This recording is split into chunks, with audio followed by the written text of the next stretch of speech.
में इस वक्त गृह मंत्री अमित शाह जवाब दे रहे हैं दिल्ली बिल पर।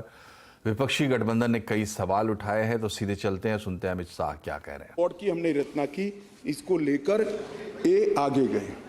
माननीय अध्यक्ष जी, मैं सदन के सामने और आपके माध्यम से देश की जनता को बड़ी विनम्रता के साथ कहना चाहता हूं कि ये अध्यादेश और बाद में अब जो बिल में कन्वर्ट हो रहा है वो विधेयक लेकर मैं आया हूं, ये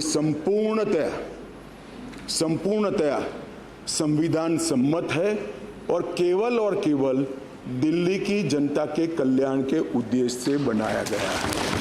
हमारा कोई राजनीतिक उद्देश्य इसके लिए नहीं है। माननीय अध्यक्ष जी, मैं एक थोड़ा बाहर क्लियर कर दिया, उनको लगा 2G बोला, 5G बोला था, 5G बोला। मारन जी पूछ रहे हैं, वहाँ पूछ।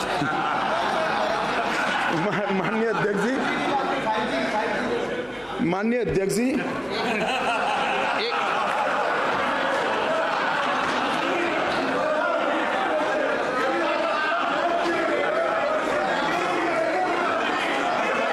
भाई ये भी खड़े हो गए, मैं क्या करूं?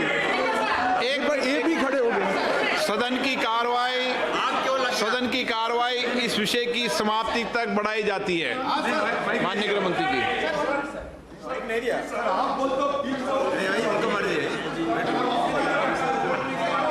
मैं क्या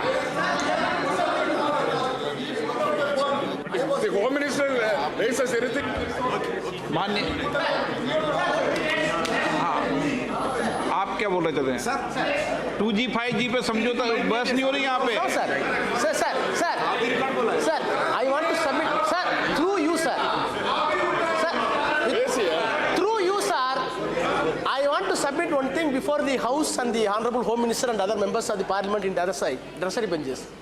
As far as 2G is concerned. No. माननीय गृह मंत्री जी,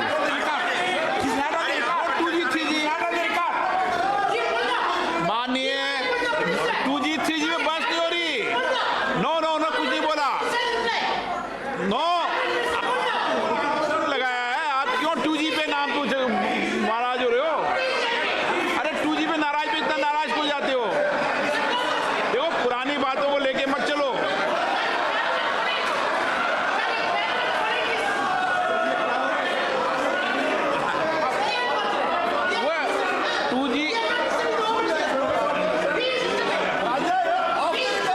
अध्यक्ष जी, रिकॉर्ड पर नहीं है, बता दीजिए इनको। देखिए, वह रिकॉर्ड में नहीं है। आप क्यों रिकॉर्ड में लाना चाहते हो बात? अरे ऑनरेबल मेंबर, वो रिकॉर्ड में नहीं है, आप क्यों रिकॉर्ड में लाना चाहते हो बात? ऑनरेबल मेंबर, वो रिकॉर्ड में नहीं है।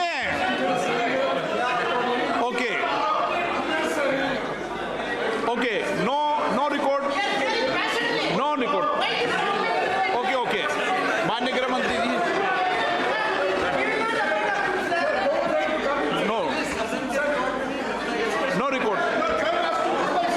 No record mister Balu. Record में नहीं किया, क्यों रिकॉर्ड में लाना चाहते हो उसको बिना काम में? विराजिए गृह मंत्री जी। माननीय अध्यक्ष जी, बालू जी, चलो आप कहेंगे जब 2G 3G पे चर्चा करा लेंगे, अभी गृह मंत्री जी की चर्चा करने दो। हाँ जी, मैं करता हूँ बाद में। ओके बालू जी, रिकॉर्ड पर नहीं है, प्लीज। रिकॉर्ड में नहीं है। माननीय अध्यक्ष जी, कुछ सदस्यों ने टिप्पणियां करी है, मैं जरूर जवाब देना चाहता हूं। मैं तो सीधा साधा भाषण करने आया था नियमों के अनुसार, मगर राजनीतिक टिप्पणियां कर की तो मुझे जवाब देना पड़ेगा। माननीय अध्यक्ष, राजीव रंजन जी ने कहा कि लोकलाज होनी चाहिए, लोकलाज होनी चाहिए। राजीव रंजन जी, लोकलाज आप तो मत ही बोलिए, क्योंकि जिस चारा घोटाले को लेकर बिहार की जनता के सामने गए थे, आज चारा घोटाला करने वालों के साथ आप बैठे और फिर से गठबंधन के लिए। लोकलाज आपके मुंह में अच्छा नहीं लगता। माननीय अध्यक्ष जी, ये जो गठबंधन बना है यूपीए का, ये यूपीए का गठबंधन नहीं है, ये सत्ता के स्वार्थ के लिए बना है। बंगाल में माननीय अध्यक्ष जी, कम्युनिस्ट पार्टी, तृणमूल कांग्रेस और कांग्रेस तीनों लड़ती हैं। हर रोज ममता जी को हमारे अधीर रंजन जी क्वेश्चन करते रहते हैं, मगर बेंगलोर में साथ में बैठेंगे। जेडीयू और आरजेडी,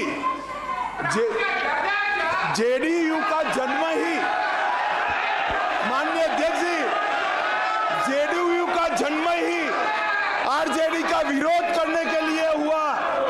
यूनाइटेड जनता दल तोड़ दिया, वो जेडीयू आज सत्ता प्राप्त करने के लिए गठबंधन में है। जो बाला साहब ठाकरे के सिद्धांतों पर चलते थे वो आज कांग्रेस के साथ बैठे हैं। माननीय अध्यक्ष जी, केरल में, माननीय अध्यक्ष जी, केरल में कम्युनिस्ट, कांग्रेस और एलडीएफ और यूडीएफ दोनों आमने सामने थे।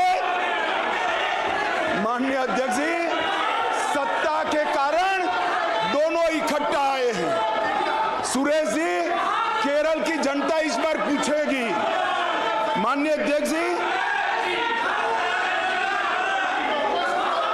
माननीय अध्यक्ष जी, मैंने दयानिधि मारन जी को सुना, बहुत पैशन के साथ संविधान की दुहाई दे रहे थे। मारन साहब, आपको संविधान की चिंता नहीं है, एन मन एन मक्कल से आप डरे हुए हो। हमारी जो यात्रा शुरू हुई है इसने डर खड़ा किया है। माननीय अध्यक्ष जी, इससे पहले विपक्ष की तरफ से कांग्रेस एनसीपी ने गृह मंत्री से संसद में कई सवाल पूछे। मान्यवर, इधर उधर की बात ना कर, बता कफिला कैसे लूटा। मैं ये कहना चाहते हैं, आपको जब जरूरत पड़ते हैं तब नेहरू जी को सहारा लेने पड़ते। आप अगर नेहरू जी को सहारा बराबर लेते रहते तो आज हिंदुस्तान में ये मणिपुर, हरियाणा हमें देखने को नहीं होते। एक दिन मैंने अपने रूह से पूछा ये दिल्ली क्या है। जब जवाब में ये बताए गए मानो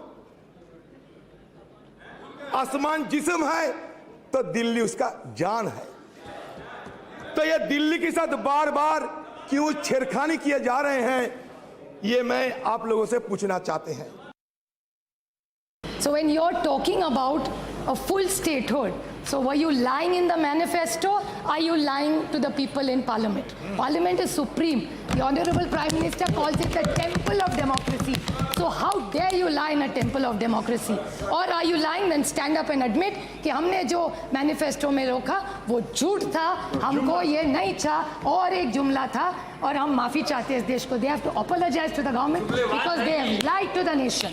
अगर इस देश के, इस दिल्ली ने जनादेश अगर अरविंद केजरीवाल को दिया है तो वो गलत है, लेकिन इनको जनादेश जब मिलता है वो पॉपुलैरिटी, ये कौन सा न्याय होगा? It's really unfair sir. तो ये लोकतंत्र है। ये कहते हैं केजरीवाल जी को दिल्ली भी मिली और पंजाब भी मिला, हाँ मिला, बट लोकतंत्र है ये sir. So whether you like it or not, today whether anybody likes it or not, today Punjab and Delhi is ruled by Aam Aadmi Party and not by rigging any election. And if Meenakshi Lekhi ji said rig or election, then what was your government doing? Manipur पर गतिरोध के बीच आज राज्यसभा में कांग्रेस अध्यक्ष मल्लिकार्जुन खड़गे और सभापति जगदीप धनखड़ के बीच हल्की फुल्की नोकझोंक भी देखने को मिली। खड़गे ने कहा कि आप बुधवार को चेयरमैन से वो मिले थे, तब चेयरमैन साहब नाराज थे। इस पर सभापति धनखड़ ने मजाकिया लहजे में जवाब दिया कि वो 45 साल से शादीशुदा हैं और कभी गुस्सा नहीं करते। 267 में एक हमको कहने के लिए तो मौका मिलता है, और आपने ये भी कहा कि उसको एडमिट करने के लिए कारण होना चाहिए। तो हमने कारण तो बताया। मैंने तो आपसे कल ही विनती की, आप जरा गुस्से में थे शायद, आपको I am a married man for more than 45 years. मैं कभी गुस्सा नहीं करता सर। Trust me. नहीं साहब, कभी गुस्सा नहीं करता। मैंने चंद लोग And Mr. Chidambaram, a very distinguished senior advocate, will know. As senior advocates, we have no right to show our anger, at least to the authority. You are an authority, sir. गुस्सा नहीं करता इसको इसको modify कर दो sir थोड़ा नहीं गुस्सा नहीं करता थोड़ा सा मॉडिफिकेशन थोड़ा सा मॉडिफिकेशन नहीं आप गुस्सा नहीं करते दिखाते नहीं लेकिन बराबर अंदर से करते हो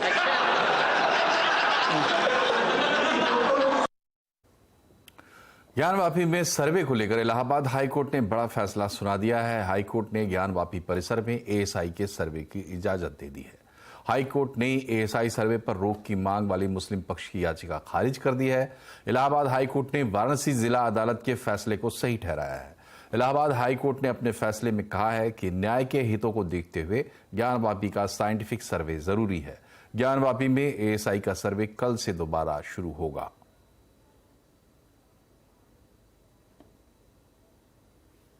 मुस्लिम पक्ष का बराबर आर्गुमेंट था कि एएसआई सर्वे स्टेज पे नहीं हो सकता है। उस आर्गुमेंट को भी कोर्ट ने खारिज किया और हमारे जितने तर्क थे, कंटेंशंस थे, सारे आर्गुमेंट्स को कोर्ट ने इन टोटो माना है और कहा एएसआई सर्वे से किसी को कोई नुकसान नहीं होने वाला। साथ ही साथ उन्होंने कहा कि जब एएसआई ने एफिडेविट दिया है तो कोई मतलब नहीं है उसको डाउट करने का, और जो एएसआई ने एफिडेविट दिया उसके कंप्लायंस में ये पूरा सर्वे किया जाए।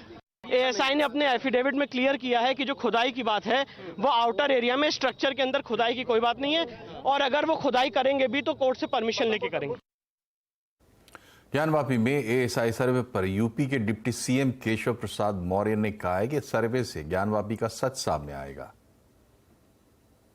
कि आज माननीय उच्च न्यायालय ने जो एएसआई को सर्वे का आदेश दिया है उसका स्वागत करता हूं, और मुझे पूरा विश्वास है कि एएसआई के सर्वे के माध्यम से सच्चाई बाहर आएगी और ज्ञानव्यापी का जो विवाद है श्री राम जन्मभूमि विवाद की तरह इसका भी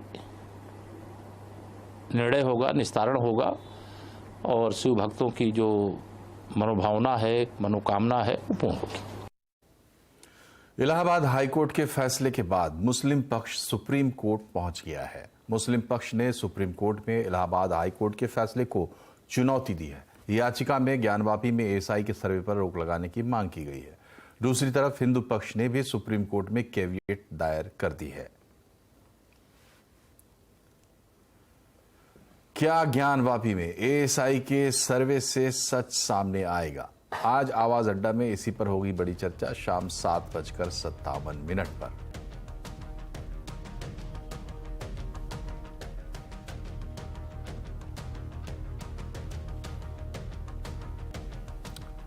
इधर कमजोर ग्लोबल संकेतों से बाजार में दूसरे दिन भी बिकवाली जारी रही। वीकली एक्सपायरी के दिन बाजार गिरावट के साथ बंद हुआ। हालांकि mid cap small cap index में निचले स्तर से रिकवरी होती हुई दिखी। आज के बाजार में सेंसेक्स 542 पॉइंट गिरकर 65,241 पर और निफ्टी 145 अंक गिरकर 19,382 पर बंद हुआ।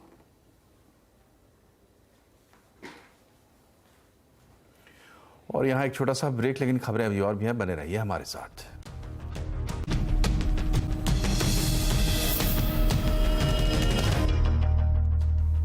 ब्रेक के बाद एक बार फिर से आपका स्वागत है आवाज समाचार में। मैन्युफैक्चरिंग सेक्टर में महिला अप्रेंटिसशिप की मांग 500% तक बढ़ी है। Team lease degree apprenticeship programme के चलते पता चला है कि Q4 FY23 के मुकाबले Q1 FY24 में महिला अप्रेंटिस की मांग 3 गुना बढ़ी है। खबर पर डिटेल दे रही हैं दीपाली नंदा। देखिए, मैन्युफैक्चरिंग सेक्टर में अक्सर पुरुषों का दबदबा दिखाई देता है, लेकिन टीम लीज के लेटेस्ट अप्रेंटिसशिप प्रोग्राम डेटा के मुताबिक मैन्युफैक्चरिंग सेक्टर में महिलाओं की डिमांड 500% तक बढ़ी है। अगर वित्त वर्ष 2023 की चौथे तिमाही से मुकाबला किया जाए तो वित्त वर्ष 2024 की पहली तिमाही में ये डिमांड 3 गुना तक बढ़ गई है। खासतौर पर हरियाणा, उत्तर प्रदेश, उत्तराखंड और तमिलनाडु जैसे राज्य हैं जहां पर विमेन अप्रेंटिस की डिमांड अच्छी खासी दिखाई दे रही है। अगर सेक्टर वाइज देखें तो फिलहाल ये डिमांड जनरेट होती हुई दिखाई दे रही है हमें इलेक्ट्रॉनिक्स में और साथ ही साथ ऑटोमोबाइल्स में, लेकिन टीम लीज का जो लेटेस्ट अप्रेंटिसशिप डेटा है वो ये बताता है कि जल्द ही व्हाइट गुड्स और टेलीकॉम समेत फार्मा जैसे क्षेत्रों में भी विमेन अप्रेंटिस की डिमांड बढ़ती हुई दिखाई दे सकती है।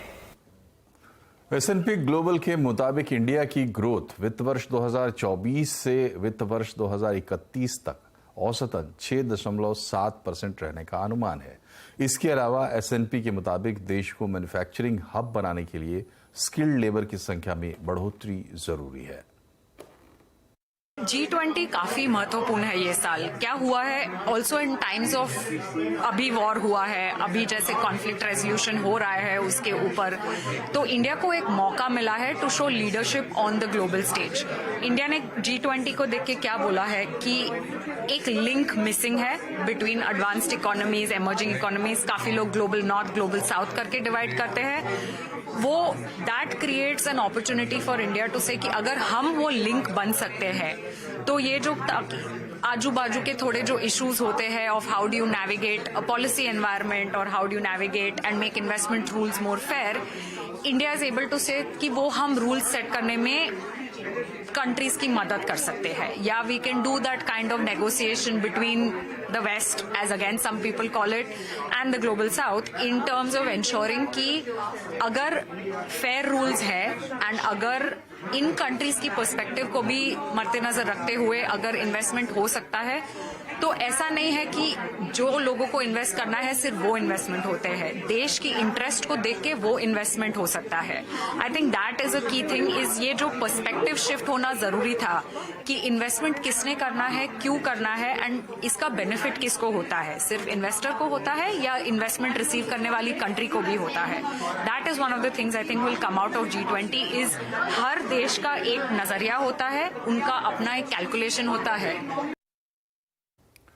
हरियाणा के नूंह में शांति बहाल करने की कोशिशें लगातार जारी है। शासन प्रशासन लगातार एक्शन मोड में है। हिंसा के पीछे बड़ी साजिश की आशंका जताई जा रही है, इसीलिए इसकी जांच के लिए SIT का गठन कर दिया गया है।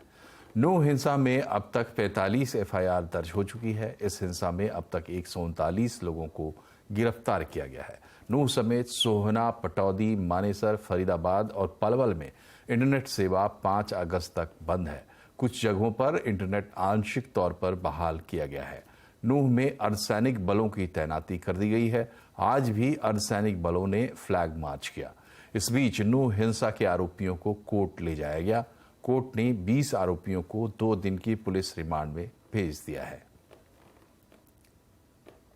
चप्पे चप्पे पर पुलिस की डिप्लॉयमेंट है। दिन और रात में पूरी तरह से निगरानी रखी जा रही है और no adverse incident reported. Sense of normalisation is coming. और इसके अलावा पिछले 24 घंटे की बात करें तो हमने कुल 4 FIR और फ्रेश दर्ज की हैं, जिसमें से कुल हमारी 45 FIR हो गई हैं। 41 पहले हो चुकी थी। उसमें 3 सोशल मीडिया से संबंधित इंस्टिगेशन के संबंध में हुई हैं FIRs और एक FIR एक व्यक्ति ने अपने बाइक के संबंध में दी थी कंप्लेंट। अभी तक जो टोटल अरेस्ट हुए हैं वो उसमें हमारे कल 23 अरेस्ट और एक्स्ट्रा हुए हैं, तो अभी तक कुल 139 अरेस्ट पुलिस कर चुकी है। एक जमाने में मुंबई की पहचान रही डबल डेकर बसें अब कुछ दिन की मेहमान हैं। इनकी जगह लेंगी नई डबल डेकर जो बिल्कुल अलग है। देखिए पीयूष परमार की रिपोर्ट।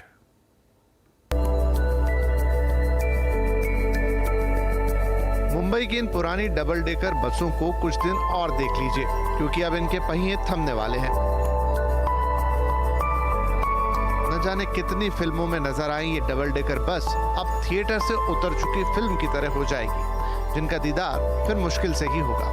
इन बसों को चलाने वाली बेस्ट के पास एक वक्त में सिंगल और डबल डेकर बसों की संख्या समान थी, लेकिन वक्त के साथ डबल डेकर बसें कम होती चली गईं और आज ये उंगलियों पर गिनने जितनी रह गई हैं। बीते 8 दशकों से मुंबई में डबल डेकर बस मुंबई की पहचान रही हैं, लेकिन अब ये डबल डेकर बस मुंबई की सड़कों पर बहुत कम दिखाई दे रही हैं, क्योंकि ये पुरानी हो चुकी हैं। लेकिन वो कहते हैं ना कि परिवर्तन जीवन का नियम है, तो अब इन पुरानी बसों की जगह लेने आ गई है नई EV डबल डेकर, जो है तो डबल डेकर लेकिन एकदम नए अवतार में।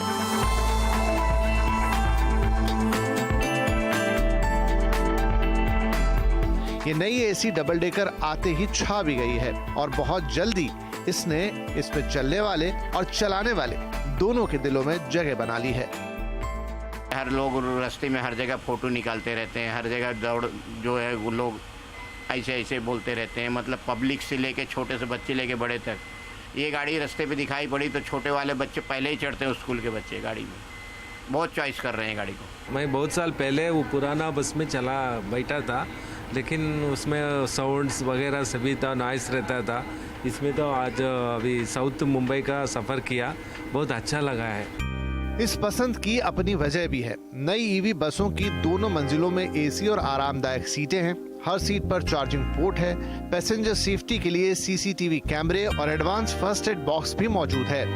ड्राइवर की सीट भी काफी बेहतर बनाई गई है और बस के गेट्स भी ऑटोमेटिक हैं। साथ ही इस नई बस के अंदर से बाहर का व्यू भी पहले से बेहतर है।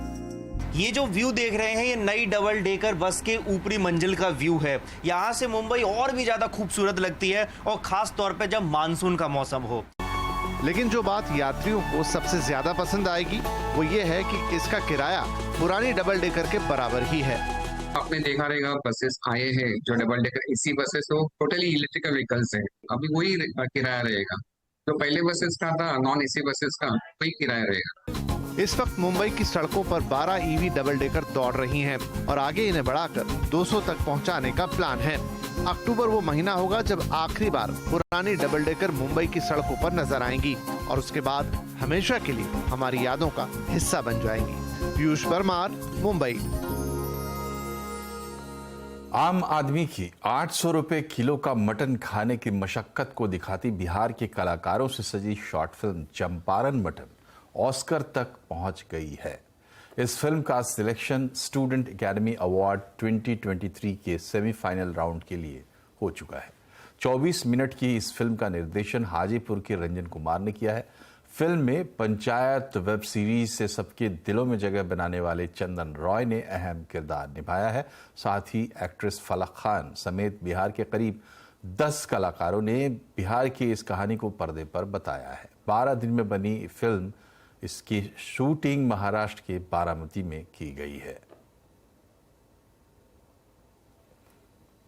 और इसी के साथ बुलेटिन में फिलहाल इतना ही, लेकिन खबरों पर अपडेट रहिए और जुड़े रहिए CNBC आवाज से ट्विटर, फेसबुक, यूट्यूब के जरिए। नमस्कार।